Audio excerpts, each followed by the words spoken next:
Bueno, buenas noches.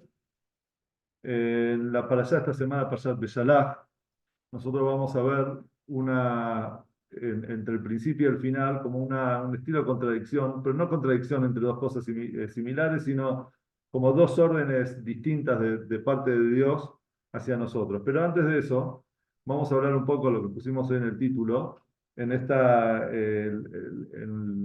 este juicio que le está haciendo Sudáfrica a Israel por genocidio. Entre otras cosas, uno de los argumentos que ellos tienen es que traen tres pruebas de que Israel quiere borrar al Hamas, digamos, quiere borrar en realidad no al Hamas, el Hamas sí lo queremos borrar, pero a los palestinos, claro, que quiere hacer un genocidio. ¿Por qué?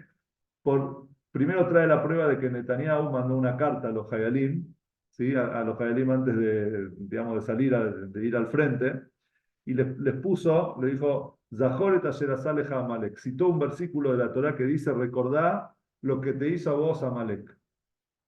Recordá lo que te hizo Amalek, diciendo, nunca olviden lo que nos hicieron el 7 de octubre, los de Hamas, y vayan a luchar con ese recuerdo.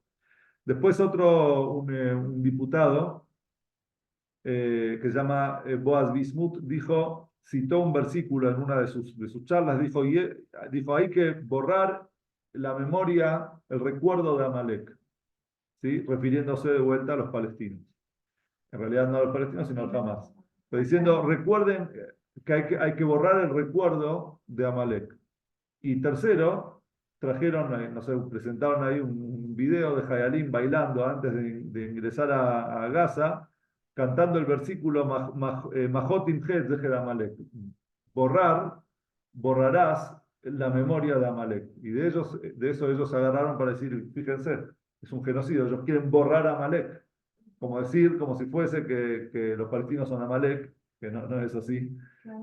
Y tampoco uno dijo borrar a Amalek, o sea, borrar todo Gaza. La idea es recordar lo que el enemigo te quiere hacer y borrar el recuerdo de ese, digamos, olvidemos, o sea, logremos, por un lado, no olvidemos, pero por otro lado, borremos el recuerdo de ellos, es decir, terminar con el terrorismo. Pero de todas formas, esto lo planteamos esta semana, porque en la parashá esta semana nosotros tenemos el comienzo de la parashá, es como que cierra un capítulo y se abre otro sobre el final de la parashá. O no se abre, en realidad trae una historia sobre el final de la parashá. En el comienzo, el pueblo judío había ya salido de Egipto, supuestamente para ir 3 días a servir a Dios fuera de Egipto, que es lo que el faraón había aceptado.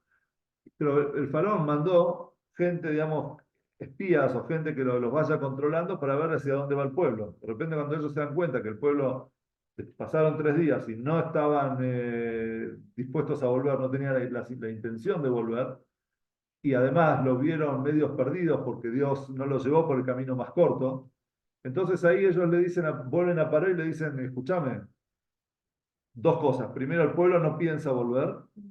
Y segundo, están medios perdidos porque están llegaron al mar, en vez de ir por tierra, fueron frente al mar y están medios encerrados. Este es nuestro momento. Entonces, ¿qué hizo el faraón? Agarró un ejército y siguió y se fue detrás de ellos. Cuando llegó ahí estaba al Yamsuf, estaba llegando al pueblo, entonces Dios le dice al pueblo, ustedes sigan, caminen, sigan de largo y el pueblo empieza a entrar en el mar, se parten las aguas, el pueblo pasa y Dios cierra las aguas y ahoga a los egipcios que querían devolver de vuelta a Israel a la esclavitud.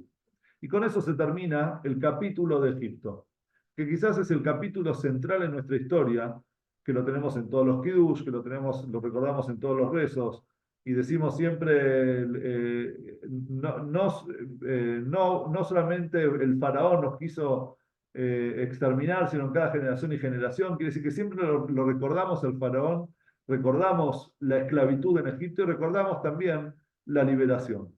Pero, y acá hay algo muy interesante, Dios en la Torá nos dice, en un versículo, Lote taev mitzri, no podés aborrecer al egipcio. ¿Por qué no podés aborrecer al egipcio? O sea, no le tengas bronca, olvídate lo que te hicieron. Como diciendo, perdonalos. ¿Por qué?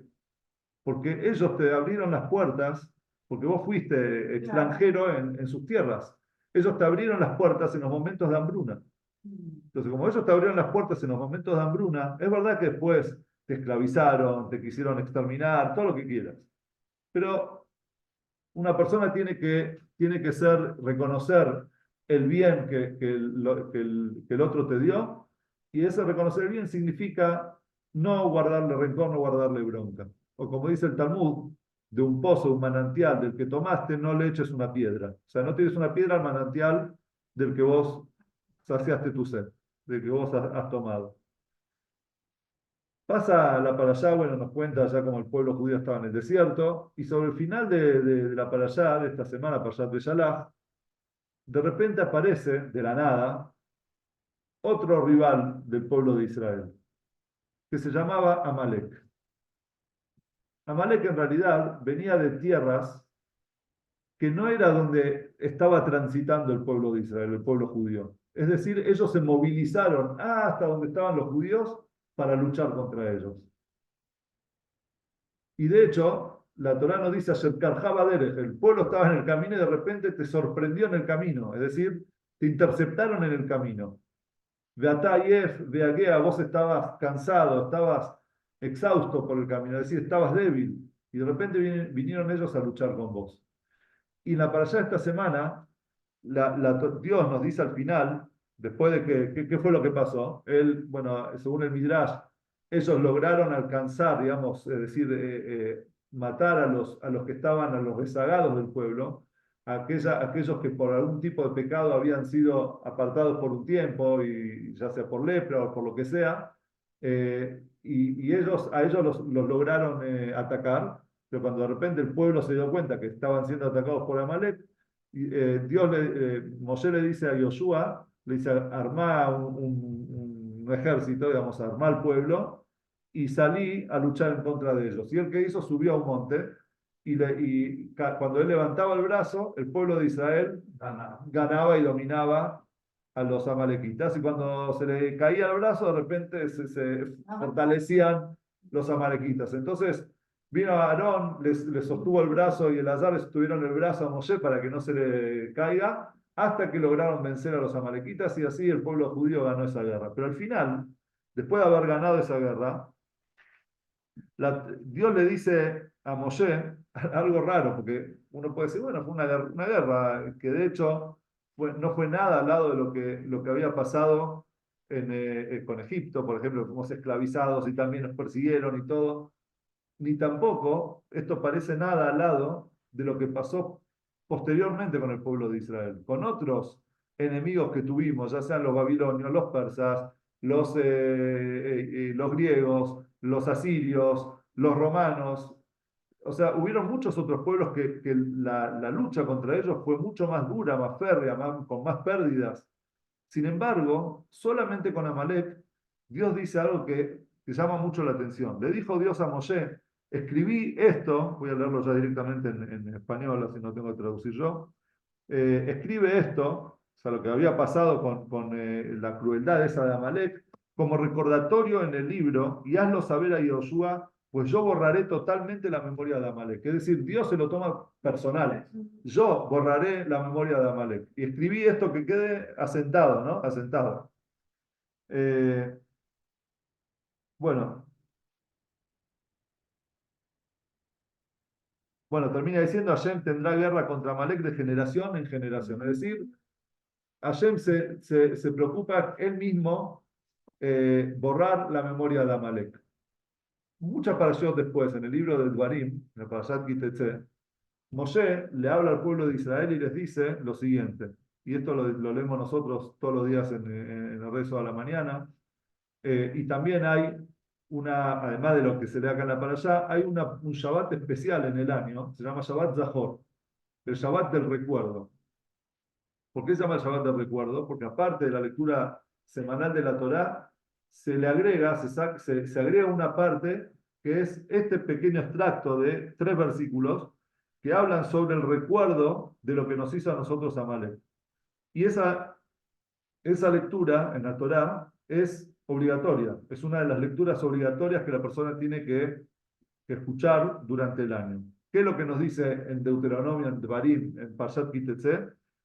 Recuerda lo que te hizo Amalek en el camino, cuando salieron ustedes de Egipto, cuando te encontró en el camino y castró a los rezagados de tu pueblo, a todos los débiles que se retrasaban, cuando tú estabas exhausto y fatigado, y Amalek no tuvo temor de Elohim. Entonces, cuando Hashem tu Elohim te dé descanso de todos tus enemigos de alrededor, en la tierra que Hashem tu Elohim te entregue como propiedad hereditaria para que la tomes en posesión, deberás borrar todo recuerdo de Amalek de debajo del cielo, no lo olvides.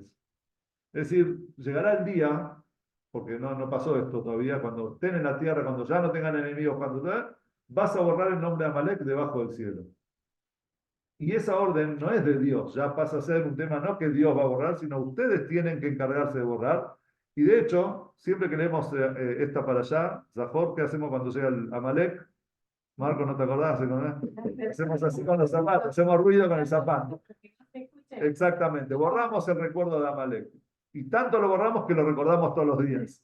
Pero todos los días recordamos que debemos borrar. Sobre el final de la clase vamos a ver por qué están Amalek, digamos, hasta el día de hoy, están vigentes, ¿sí? Pero primero vamos a ir a la parte más literal de estos versículos. Y la pregunta tan grande es, ¿por qué a Egipto lo tenés que perdonar? ¿Y por qué a Amalek? Que no fue algo tan grave la cuestión de Amalek. Hubieron muchos otros, los midianitas, los, qué sé yo, un montón de otros enemigos que lucharon contra el pueblo de Israel. Y en ninguno dice, tenés que borrar todos los días, de generación en generación, Dios, yo voy a borrar la memoria de Amalek. ¿Por qué? ¿Qué es Amalek? Y acá la Torá en realidad nos trae a nosotros nos diferencia entre un conflicto y lo que es un pueblo enemigo. ¿Sí? Hay una gran diferencia entre un conflicto y una lucha entre enemigos. ¿Por qué? Porque un conflicto generalmente es provocado por algún motivo, un motivo quizás racional. Gloria, fíjate si está enchufado, porque no escuché el ruido que está calentado. ¿Está caliente? Está calentando, no, está Se está calentando todavía. No hay ruido, entonces está bien. Entonces, un conflicto, ¿por qué es? ¿Por qué suceden las guerras en el mundo? ¿Por qué? Por algún tipo, por un conflicto, pero ¿por qué? Porque por algún interés, ¿sí? El ser humano tiene intereses, los pueblos tienen intereses, entonces puede ser un interés territorial, puede ser un interés de riqueza, puede ser porque uno siente que el vecino se está haciendo muy poderoso y eso, en cierto modo, lo amenaza, se siente como amenazado por el vecino, o hasta también hubieron guerras por religión, religiosas. Pero toda guerra tiene un motivo. Entonces eso es un conflicto. Y el conflicto es solucionable dentro de todo. Porque de última, bueno, vos qué querés, tierra, listo, dividamos tierras, hagamos acuerdos, hagamos plata. O sea, son conflictos que van pasando y una vez que los superaste, que lo pudiste solucionar, se terminó el conflicto. Pero hay conflictos que en realidad no están basados en algo racional. Un conflicto racional, por ejemplo, es el de Egipto. Egipto, ¿qué fue lo que le pasó? Primero nos abrió las puertas. Y si vengan, pasen, le dieron las mejores tierras para pastorear, todo perfecto. Pero de repente, la misma Torá nos dice que el faraón vio que el pueblo judío se multiplicaba y dijo, pará, nosotros estamos demográficamente, nos podemos hacer menos en algún momento. Y es como el caballo de Troya dentro de Egipto. O sea, de repente se nos van a sublevar y nos van a echar de esta tierra. Entonces, por miedo, por temor a eso, él decide reaccionar y esclavizar al pueblo. Se van a aliar con otros enemigos y nos van a vencer, etcétera. Es decir, puede llegar a haber una amenaza interna, podemos llegar a tener un enemigo interno que tenemos que tratarlo ahora, porque si no, después, más adelante, se va a hacer imposible. Entonces eso generó que el faraón haga todo lo que hizo. Recibió su merecido, digamos, tuvo su castigo, y eso se terminó cuando el pueblo judío ya pasó el Yam Suf, cruzó y se terminó, Egipto quedó atrás. Entonces viene Dios y dijo, ese conflicto, que en su momento fue un conflicto, que ya se solucionó, porque ustedes ya son libres, no les tengan bronca. No, o sea, no les guarden rencor, porque recuerden que en definitiva ellos en algún momento les abrieron las puertas. Ustedes fueron extranjeros en sus tierras. Eso es un conflicto que se solucionó. Pero de repente viene Amalek. Amalek es un pueblo que lucha contra el pueblo judío de forma por sorpresa. ¿Por qué? Porque no estamos pasando por sus tierras, cosa que quiere decir que no podíamos decir que ellos se sentían amenazados, ni tampoco éramos fuertes, porque no éramos un pueblo que es verdad que todo el mundo había escuchado las maravillas que hizo Dios por el pueblo de Israel, pero no era un pueblo que tenía con ganas de conquista, de conquistar tierras. Y, Un rodeo. hizo un rodeo. Y además, sí, pero no pasamos por tierras de Amalek. Amalek se movió para luchar contra Israel. Y de hecho, todo esto lo vemos en el versículo, dice así: recordá lo que te hizo a vos Amalek en el camino. ¿Qué quiere decir cuando dice la palabra en el camino? Porque fíjense ustedes que el versículo se explaya demasiado. En el camino, cuando ustedes salían de Egipto, que los sorprendió en el camino y mató a los que estaban atrás, digamos, a todos los que estaban, y vos estabas cansado y fatigado. O sea, ¿qué es todo este desarrollo? ¿Qué es lo que nos quiere describir a nosotros la Torá? La Torá nos está diciendo, según Abarbanel, que ahora lo podemos leer, que está en Ibrit, pero lo estoy citando ahora. Él dice, fíjense que la Torá nos está respondiendo a todos los argumentos que podría llegar a tener a crear, digamos, un conflicto entre dos pueblos. Territorial, no, porque estabas y Mitzrayim, estabas en el camino saliendo de Egipto. O sea, no estabas en la tierra de Amalek. Vos recién salías de Egipto, Amalek está en el Negev. Está como diciendo, no sé, abajo de Gaza, más o menos al sur. Eh, entonces, ellos tuvieron que mover hasta encontrarte, ¿sí? Y después, ¿qué puedo decir? Que ellos tenían miedo, que eras una amenaza. Eras una amenaza, batalla, y es que vos estabas cansado y fatigado, ni siquiera eras poderoso bélicamente en ese momento. Y si querés decir que era por un motivo de religioso, entonces acá dice Veloy Are Elohim. Veloy Are Elohim es ellos no le temieron a Dios, pero también podés traducirlo como vos todavía no le tenías esa reverencia a Dios. ¿Por qué? Porque todavía no había sido entregada la Torá. Todavía no había una ley que vos tenías que cumplir. Fuera de pocas leyes, pero la ley como pueblo, lo que nos dio a nosotros el canon del pueblo judío, todavía no había sido entregado. Entonces no podés decir que era por algo religioso, porque todavía no se había constituido la religión judía, no teníamos todavía la Torá. Entonces no podés decir, bueno, no, pero un pueblo que tiene las leyes, una Torá, una otra religión. Entonces, ¿por qué vino Amalek? Lo que lo impulsaba a Amalek era una sola cosa: el odio. Él odiaba a Israel y por eso él dijo, yo voy a ir y voy a luchar contra ellos. ¿Y cuál era el motivo? Ellos sabían que podían perder, porque Dios había vencido al imperio más grande que tenía en ese momento el mundo, que era Egipto. Sin embargo, ellos querían echarle agua fría al té caliente. Es decir, todos los pueblos decían, mirá el pueblo judío que acaba de vencer a Egipto, salió, mirá, wow, y el Dios de ellos, y esto, y que está. Y ellos estaban todos convencidos con la fe, con el emuná en Hashem. De repente viene Amalek y dice, espera, yo me animo a luchar. Mirá, yo me animo, yo creo que alguna debilidad deben tener y quizás algo habrá pasado, que tuvieron suerte con Egipto, pero con nosotros no. Y de esa forma, de repente, generó y sembró la duda dentro del pueblo de Israel. Que esta duda vamos a hablar sobre el final de la clase. Pero eso fue lo que hizo Amalek. Y es como aquel, ¿cómo se llama? Este que tiene el escorpión. El escorpión que le quería cruzar un río. ¿Cómo? Sobre una rama. Bueno, puede ser una rana, yo iba a decir un pato, pero puede ser una rana. Entonces le dice, mira, quiero cruzar. Entonces dice, no, pero me vas a picar, le dice el pato. ¿Es una rana, era? Una rana, bueno, no importa que sea la rana. Me vas a meter el veneno. Entonces le dice, no, si vos te hundís, me hundo yo. ¿Cómo no vamos a hundir los dos? Bueno, está bien, lo convenció, es verdad, si vos me picás, o sea, morimos los dos. Entonces lo subió, empezaron a nadar. Cuando estaban antes de llegar a la otra orilla, de repente siente el picazón ahí, el calor del veneno y se está muriendo y dice, pero ¿por qué me mataste? Y dice, bueno, pero yo no puedo dejar de ser la naturaleza es la naturaleza. Es decir, Amalek no le molestaba hundirse con el pueblo de Israel. La naturaleza de ellos, lo que los motivaba era el odio. Entonces a eso le responde Dios y dice, cuando alguien te odia, cuando no es un conflicto, ya pasa por el odio que te tiene, entonces ya no hay solución a la vista. Les podés entregar camiones y camiones de ayuda humanitaria y te lo van a utilizar ¿para qué? Para tirarte misiles. Ellos se van a morir de hambre, van a destruir sus propias ciudades, van a matar a su propia gente en sus propios hospitales, pero ¿qué?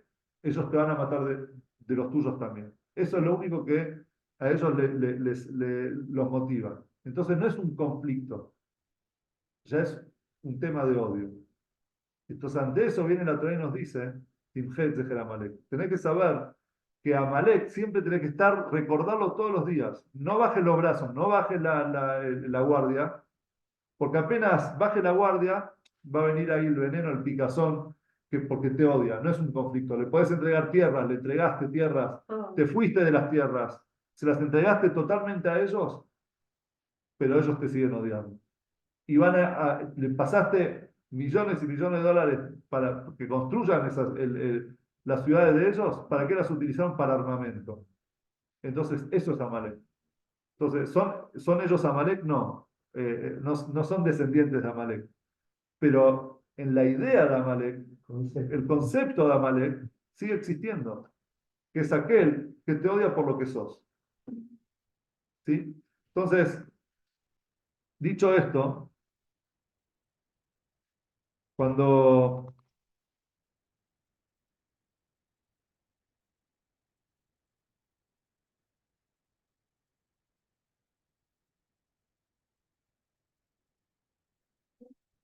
Entonces, ahora que ya vimos este tema, el tema de lo que es Amalek, y cómo en realidad lo que los motiva es el odio, nosotros vamos a entender también por qué en Purim, por ejemplo, también borramos a Amán. Cuando nosotros citamos a Amán, lo borramos, porque Amán era descendiente de Amalek. Y por eso el Shabbat previo a Purim, siempre el Shabbat previo a Purim, es el Shabbat que se lee la parashá de Zahor, esta Shabbat Zahor que leímos de Amalek, siempre se lee en el Shabbat previo a Purim. Y fíjense ustedes que en la descripción de Amán, una de las cosas que decimos sobre Amán es Ish Tzar Veoyev. Es un opresor, un zar es opresor, y un enemigo, ¿sí? Que Tzorera Yehudim. Tzorera Yehudim es el que oprime a los judíos.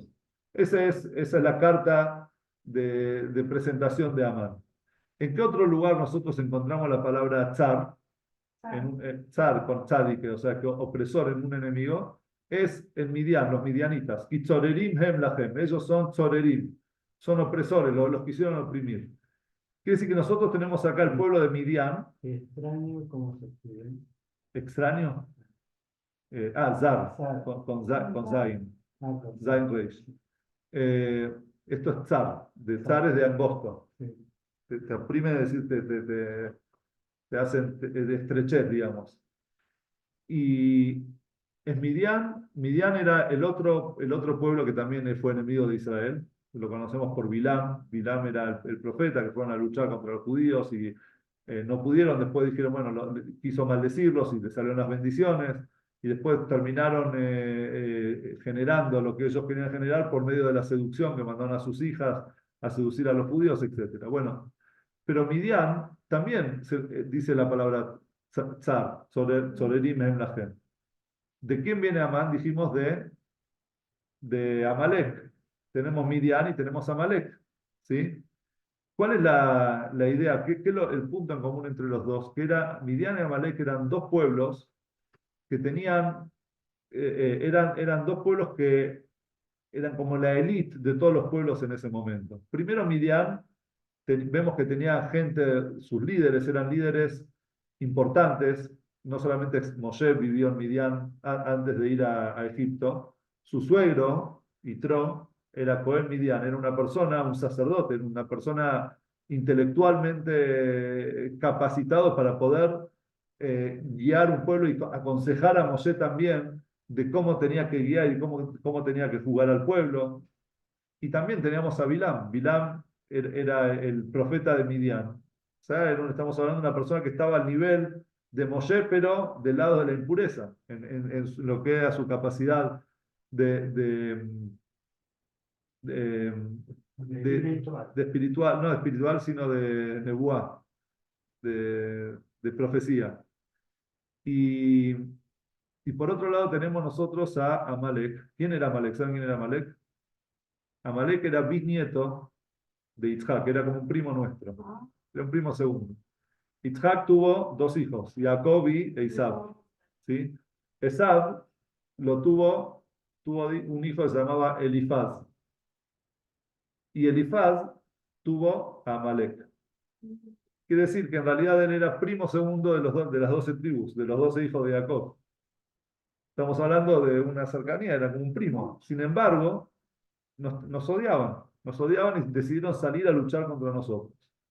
Entonces, cuentan que Amalek no mandaba a cualquiera a la guerra. Su guerra, su ejército, era conducido también por decisiones espirituales. Es decir, él podía ver, él lograba, él conocía, era conocedor de las energías espirituales que tenía cada uno de sus soldados. Entonces, cuando él veía que un soldado, el cumpleaños, por ejemplo, un soldado que el día del cumpleaños, el mazal, ¿cómo se dice? Su zodíaco estaba en todo su poder, es decir, tenía una energía positiva, entonces lo alistaba para la guerra. Él luchaba, ¿no? Hacía, digamos, al azar, digamos. Él elegía y seleccionaba bien a sus soldados. ¿Qué es lo que quiero decir yo con esto de Amalek y Midian, etcétera? Es que lo que a ellos les molestaba en realidad no era, no era algo que el pueblo de Israel los podía amenazar, porque como dijimos recién, no eran una amenaza. Simplemente el hecho de que ellos se sentían pueblos superiores y de repente escucharon que hay un pueblo que tiene Dios que lo sacó de Egipto y que hizo maravillas y pasó en el mar y todos los pueblos de la zona decían, mirá el pueblo de Israel, qué poderoso que es. Entonces ellos dijeron, no, no, más poderoso que nosotros no van a ser. Entonces fueron y por odio decidieron luchar contra el pueblo de Israel. A eso, en lo que le dice Dios, hay que recordarlo siempre. Recordar No siempre lo que vendía te hace. también de esta rivalidad con Isaac. Podría venir también, claro, está escrito que como Esab, por eso viene, Roma también es de Esab. Esab son él y Jacob. Esab odia a Jacob, es una regla. ¿Sí? Si el antisemitismo no nace ahora, tiene desde que nacieron Esab y Jacob. Entonces, Amán, Amalek, todos ellos eran descendientes de Esab. Entonces, por lo tanto, odiaban a Jacob, odiaban a Israel. Ese era el tema. Entonces viene ayer, nos enseña para allá esta semana cuál es la diferencia entre Egipto y Amalek. Es que con uno tenés un conflicto solucionable y con el otro te odia. Ya está. Y cuando te odia, no hay diálogo, no hay negociaciones, no hay.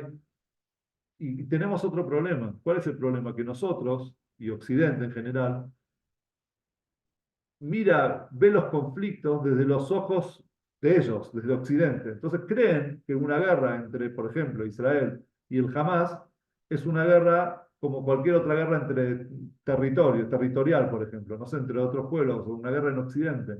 Y no se dan cuenta que no, que tiene otro tinte, que esto es mucho más profundo. No es un conflicto que vos podés solucionar dando cosas. Simplemente te odia y él te quiere matar. Si te quiere matar, entonces no hay lo que hablar.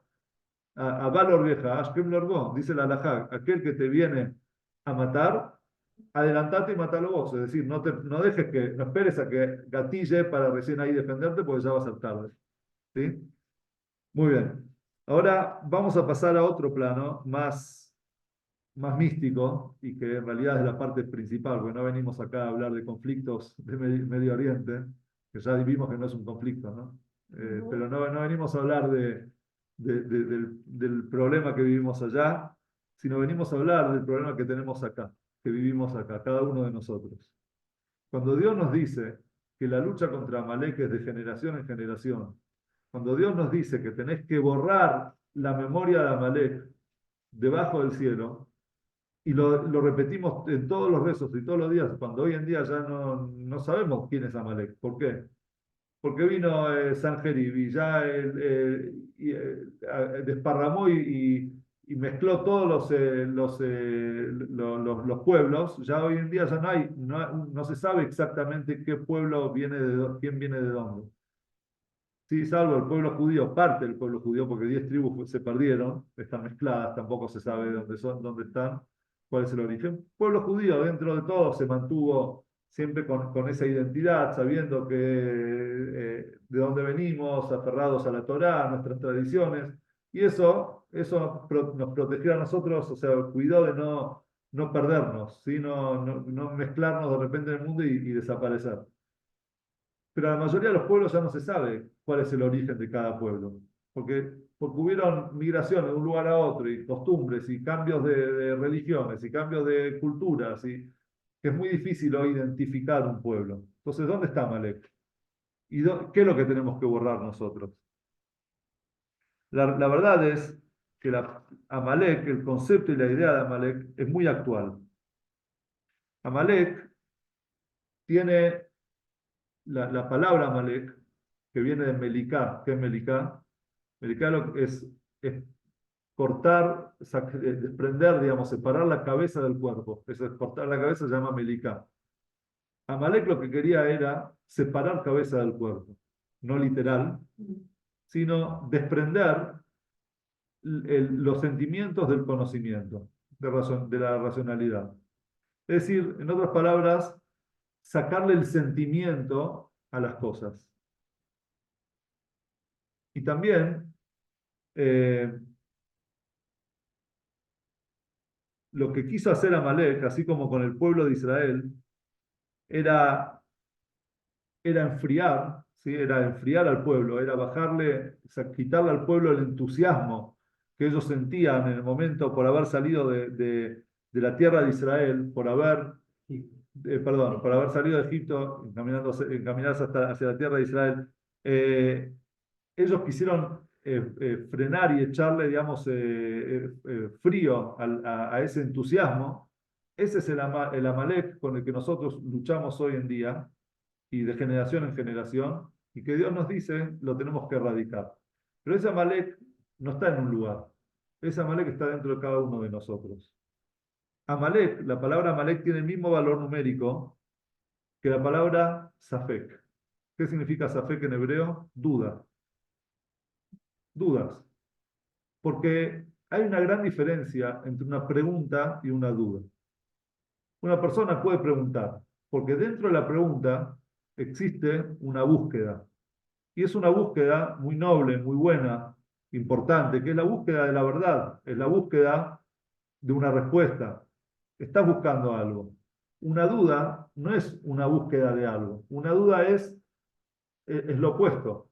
Es la falta digamos, no me alcanza ninguna respuesta. Yo dudo. Dejo, como se dice, el derecho de duda, como se dice, el beneficio de la duda. Tengo el beneficio de la duda. Déjame dudar, permitime dudar. Y vos le explicás, bueno, pero mira, yo dudo. Entonces, como que no está buscando una respuesta, no está buscando un motivo, no está buscando algo racional. Simplemente No hay certeza. no hay certeza. Y prefiere quedarse en la duda y no en la certeza. ¿Eso qué es lo que provoca en la persona? Provoca esa frialdad. Es el ser apático, desconecta el sentimiento por algo de la mente, del razonamiento. Entonces vos le puedes dar todo razonamiento, pero él te dice, sí, es lógico, pero permitime dudar. ¿Sí? Es como que no, se queda con la duda. Viene la Torá y nos dice, eso es Amalek. Amalek es ese momento, esa parte dentro nuestro que no nos permite desarrollar nuestra emuná, nuestra fe en Hashem. y en vez de, como dice una vez, fueron a en la Rusia, en la Unión Soviética, donde se trataba de erradicar la fe en Dios. Y entonces viene un profesor, le dice a los chicos, le dice, chicos, les doy un rublo si me dicen dónde está Dios. Entonces viene un chico judío, muy astuto, le dice, profesor, yo le doy 2 rublos si usted me dice dónde no está Dios. Donde no está Dios. Entonces, en realidad, como Dios no es algo, como Dios no es materia, como Dios no es parte de nuestro lenguaje, porque el lenguaje es limitado, Dios no es parte de nuestro espacio, porque el espacio es una creación en sí, tampoco es tiempo, porque Dios está por encima del tiempo. Entonces, ¿cómo nosotros vamos a lograr entender de forma racional todo digamos, entenderlo a Dios? Entonces nosotros podemos entender y debemos buscar entender todo lo que está en nuestro alcance. Pero la persona siempre sabe, el yehudí sabe que nuestra mente es limitada. Y si nosotros pudiésemos entender a Dios, entonces el que logre entender a Dios sería Dios. Si uno logra llegar al nivel de Dios, entonces sería Dios. No, nunca vamos a llegar a Dios, nunca vamos a ser Dios. Porque Dios siempre está por encima, ¿no? Por encima nuestro. Quiere decir que hay, siempre va a haber un lugar donde la persona va a tener que aplicar su emuná. Eso no significa que la persona no pregunte. La persona tiene que preguntar. Y de hecho, el judaísmo nació por las preguntas. Abraham se preguntó cómo se creó este mundo. Abraham se preguntó cómo sale el sol todos los días, cómo crecen las hierbas, cómo cae la lluvia, quién manda la lluvia para que los campos, quién hizo toda esta creación maravillosa, que es perfecta, que una cosa, poner la semilla dentro de la tierra, lo que hicimos hoy con los chicos, puede ser una semilla seca que viene dentro de una bolsa de nylon, totalmente seca, la pones dentro de la tierra, echas agua, un poco de sol, y de repente brota y pasa a ser un árbol que te da frutos y más semillas, y vos decís, pero esto es maravilloso. Abraham se preguntó de dónde venía todo eso. Y justamente su respuesta fue no la duda. Su respuesta fue nosotros no tenemos el conocimiento para lograr entender eso. Y eso se llama Dios. Y ahí está la emuná. Pero viene Amalek y que te dice Safek. Duda de eso. Ayer Karjaba Derech. Viene y te agarra fatigado, te agarra cansado. Y de repente te dice, mira, echale duda de eso. Duda. ¿Sí? Dice, está escrito sobre Amalek, Rosh Goim Amalek, que era la cabeza de los pueblos, era Amalek.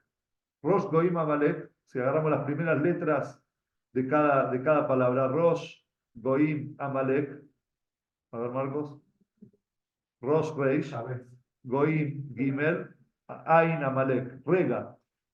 Forma la palabra rega, ¿qué es rega? Momento. Venía Amalek y te decía, pará, ¿qué estás tan? Momento, así como dice, momento. ¿Qué estás tan entusiasmado? Y bueno, ¿qué pasó? Mira, Rosh Hashanah Kippur, saliste de Egipto, te entregaron la Torá, no sé, fuiste al cótel y te emocionaste pará, ruega, te dice Amalek. Calmate, echá paños fríos, no te entusiasmes tanto, no es para tanto, dejá quizás el mar justo cada 2000 años hay una bajada de agua repentina en el Yam Suf, y justo sucedió cuando estaba el pueblo judío y de repente subió de vuelta la marea cuando estaban los egipcios, y quizás hay explicaciones científicas para cada cosa. Entonces, calmado, viene Amalek y te dice, te calma. Viene Dios, nos dice a nosotros en la Torá, mi lucha contra Amalek, mi lucha contra esa frialdad, contra ese safek, esa duda, es de generación en generación, es por siempre. Y no solamente la lucha de Dios, ustedes, Zahor et asher asa lecha Amalek, recordá lo que te hizo a vos Amalek, así como Amalek te quiso desvincular de Dios, ese fervor que vos tenías en ese momento, el entusiasmo que vos sentías en el momento que habías cruzado el Yam Suf y Hashem te salvó de la mano de tus opresores, que eran los egipcios en ese momento, y te protegía con las nubes y todo, vino Amalek y te enfrió. Eso ya se incorporó dentro de cada uno de nosotros para siempre. Simchet Zechen el Amalek. Viene Dios y te dice, borrá esa memoria, el recuerdo de Amalek, Midordor, siempre lo tenés que borrar. Una vez, ¿cómo se borra? Porque en realidad uno, está bien, si a uno le surge la duda es, ¿cómo le decimos a la duda que deje de dudar? ¿Sí? O sea, si uno tiene una duda, ¿qué se hace? ¿Está mal? De hecho, una vez hay un chico, le preguntó a su moré, esto es historia verídica, la historia en realidad está en es a raíz de una carta que el Rebbe le manda a un chico, que lo que había pasado, que el chico le había preguntado algo al Rebbe, pero antes de eso él estudió, un chico en el colegio, estudió con el moré, Bereshit bara Elohim et hashamayim ve'etar. En un comienzo creó Dios el cielo y la tierra. Y el chico le hizo una pregunta simple al Moré, una pregunta muy simple. Dios, Moré, ¿y quién creó a Dios? ¿Quién creó a Dios? Entonces, perdón, el chico fue y se lo hizo a la mamá. Dijo, mamá, estudiamos hoy con el Moré que Dios creó el mundo, pero ¿quién no creó a Dios? Entonces la mamá le dijo, muy buena tu pregunta, preguntáselo a tu Moré mañana. Fue el chico, se lo preguntó al Moré y el Moré se enojó. ¿Qué hacer esas preguntas que no se preguntan? No, Esa, nada, claro, que estás poniendo dudas sobre lo que está escrito en la Torá, ¿cómo puede ser? Entonces, volvió el chico y le dijo eso a su mamá, le contó, y la mamá le dijo, ¿sabes qué? Está el Rebbe de Lubavitch, que es conocido por su sabiduría, por su inteligencia y por su capacidad también de responder cosas así sensibles. Escribió una carta y preguntarle. Entonces el chico le escribió al Rebbe, en su carta le hizo la pregunta. Entonces el Rebbe le responde a este chico llamado el Hanan Cohen, le dice así, recibí tu carta en la que vos pedís saber más sobre Dios, querés conocer más sobre Dios. Entonces el Rebbe le hace varios puntos. Uno le pone, primero, tu voluntad, tus ganas por este conocimiento, eso mismo ya es para felicitarte, eso merece una felicitación. Y por eso David Amelech le dijo a su hijo, a Shlomo, al rey Salomón, que le dijo, dáete lo que habita, conoce al Dios de tu padre. Es decir, vos tenés que saber, tenés que buscar con razonamiento, tenés que preguntar, tenés que indagar, ¿sí? sobre Dios, Babadeu Belev Shalem. Pero servilo con corazón completo, con corazón íntegro. Buscalo, pero también servilo. Eso uno. Entonces el Rebbe primero lo felicita al chico por preguntarse eso. ¿Sí? Muy bien. Segundo, el Rebbe le dice que para cada cosa hay un tiempo específico. Cada cosa tiene su tiempo. Mientras tanto, lo más importante, le dice el Rebbe, es concentrarse en el cumplimiento de las mitzvot y el estudio de la Torá. Y cuando llegue el momento vas a hablar con tu moré, cuando ya crezca, cuando ya desarrolles más tu capacidad intelectual, vas a poder hablar con tu moré o con tu rabino en la comunidad sobre este tema. O sea, segundo punto de lo que el Rebbe le dice, hay respuestas, pero quizás ahora no es el momento. Sos un chico, estás recién aprendiendo, digamos, hay quizás conceptos que son más profundos. Está muy, muy bueno tus ganas de saber, y ya llegado el momento lo vas a poder saber. Mientras tanto, enfocate en el estudio y en el cumplimiento de las mitzvot. 3, el Rebbe le dice, no hay necesidad de señalar que el orden en el cumplimiento de las mitzvot es, como dijo el pueblo judío antes de recibir la Torá, como dijo, Naaseh benishma. ¿Qué significa Naaseh benishma? Primero haremos, primero viene el cumplimiento, y después el escucharemos, es decir, la búsqueda y el entendimiento. El Rebbe con esto le está diciendo al chico que la falta de entendimiento no debe quitar el cumplimiento de las mitzvot. Es decir, mientras puedas entender, perfecto. Pero lo primero que nosotros hacemos es cumplir. Eso es la emuná. La emuná es vos cumplir lo que tenés que cumplir. Y después de que estás cumpliendo, y de hecho el cumplimiento te va a ayudar a conocer los motivos de las cosas que se pueden saber. Y termina diciéndole el Rebbe, por medio de la acción, el Yehudí llega al entendimiento, ¿sí? Dentro de lo posible. Quiere decir que cuando una persona tiene dudas, tiene que saber lo siguiente. Primero, saber que el cumplimiento está antes. O sea, el hecho de que uno tenga dudas no significa que tiene que dejar de cumplir. ¿Sí? Una vez escuché de alguien, que a veces uno, antes de casarse, uno está todo bien, pero antes de casarse, antes de firmar compromiso, de repente entran dudas, ¿sí? Entran dudas, no sé, y si es, si no es, y qué sé yo. Entonces, escuché una vez que un rabino dio un consejo a alguien, le dijo, vos no tenés que preguntar eh, si es que, sino cómo, ¿sí? Es decir, no tenés que preguntar, ¿será o no será para mí? Preguntá cómo va a ser para poder lograr los objetivos juntos. Cuando vos vas con fe, cuando vos vas y decís, obviamente él conoció a la chica, pero las dudas te paralizan. Las dudas no te hacen buscar respuestas.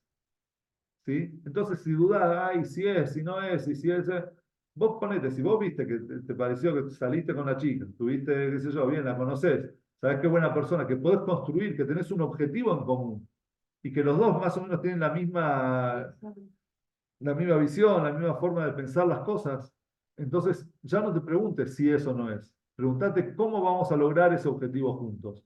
Entonces, cuando vos te preguntás cómo vamos a lograr el objetivo juntos, a partir de ahí empieza una búsqueda de respuestas. Vas a empezar a buscar junto con esas respuestas. Y eso te va a llevar al lugar a donde vos querés llegar, a cumplir tus objetivos. Pero si lo que vos plantaste, sembraste todo el tiempo son dudas, las dudas no te van te paralizan y porque no vas a hacer nada en la vida, porque todo dudás. Vas a abrir un negocio, vas a decir, pero si me va mal, bueno, entonces no lo abro. Si vos decís, voy a abrir mi objetivo es abrir el negocio, la pregunta es cómo hacer para que me vaya bien, cambió totalmente la cabeza. Entonces vos ya no estás dudando, te estás preguntando y estás buscando soluciones. Entonces la persona puede preguntarse cosas, puede preguntarse y tiene que buscar también respuestas, pero tiene que saber que en ciertas cosas, primero no estamos inventando nada nuevo, ¿no? Nosotros venimos ya después de Moshe, no sé, de Maimónides, del rey David, de Shlomo Amelech, el más inteligente, el más sabio de todas las personas, de Rabbi Saadia Gaón, del Ramban, de Nachmanides, o sea, no eran gente que eran todos grandes pensadores, filósofos, todos los grandes talmudistas que se hacían preguntas y le preguntaban todo, ¿por qué esto y por qué lo otro? Y nada lo dan por hecho. Es decir, si los anteriores no dejaron de cumplir cosas por preguntas, entonces, ¿por qué yo, cuando tengo una pregunta, voy a dejar de, no lo entiendo, entonces no lo hago? Apoyate también en los más grandes, apoyate en los anteriores también. Que si ellos lo hicieron es porque algún motivo debe haber. Y si no lo entiendo, si no lo encuentro ese motivo, entonces ahí entra fuerte el tema de la emuná. Y ya lo dije muchas veces, pero voy a volver a repetir, capaz que alguien está viendo este video y nunca lo escuchó, pero la emuná es como una red, ¿sí? Una red en un océano. Eh, Según la medida de los agujeros de la red, es la cantidad de peces, digamos, perdón, el tamaño de peces que vas a pescar. Cuanto más chiquita la red, más peces vas a pescar, ¿sí? Pero siempre va a haber algo chiquitito que se te va a escapar. Siempre va a haber algo chiquito que se te va a escapar. Y la mente es como una red. Uno trata de entender y a medida que vas creciendo, y creciendo no en edad, en conocimiento, cuanto más leído es uno, cuando uno indaga realmente, antes de juzgar lo que es la Torá, se sienta y estudia la Torá, se sienta y estudia, analiza y debate el Talmud, entonces va achicando esa red. Y la red va captando cada vez más lógica, cada vez más entendimiento. Pero siempre, siempre, y eso es algo muy bueno, siempre va a haber algo que no vamos a entender. Porque eso que nosotros que no entendemos es lo que nos conecta a nosotros con Dios. ¿Por qué es así? Porque lo que nosotros entendemos, corremos el riesgo de que en realidad no estoy, o sea, si yo entiendo a Dios, no estoy conectándome con Dios, no estoy sirviendo a Dios, estoy sirviendo a mi mente, a mi razonamiento. Claro, yo me estoy conectando con lo que yo entiendo, con mi mente, porque mi mente me cabe en mi mente, entonces yo me conecto con eso. Entonces no me estoy conectando con Dios, me estoy conectando conmigo mismo, con mi mente. Pero en esos agujeros, esos vacíos que hay, en los que la persona no logra entender, porque su mente es finita y Dios es infinito, es ahí donde nosotros encontramos esa conexión, ese nexo con Dios que va más allá de lo racional. Es algo suprarracional que nos conecta con Dios desde lo más íntimo, desde el corazón, no solo desde la mente. Y eso es lo que quiso hacer Amalek, es desprender la mente del sentimiento. Y nosotros lo que hacemos es Timjet el Amalek, y lo que no entendemos desde el sentimiento, desde la emuná en Hashem, nosotros seguimos adelante. Y este es el concepto y la lucha eterna que nosotros tenemos con nuestro propio Amalek. Y a Dios que podamos llenar, hacer lo opuesto a Amalek, y en vez de frialdad, que llenemos nuestros corazones con calidez hacia Dios, hacia su Torá, que podamos vivir nuestro judaísmo con alegría, con ganas, con entusiasmo, como si fuese el momento en el que nosotros salimos de Egipto y vimos todas las grandes maravillas de Dios, que podamos ver y notar que nuestra vida está llena de maravillas y siempre con esa fe y esa emuná en Hashem. Buenas noches.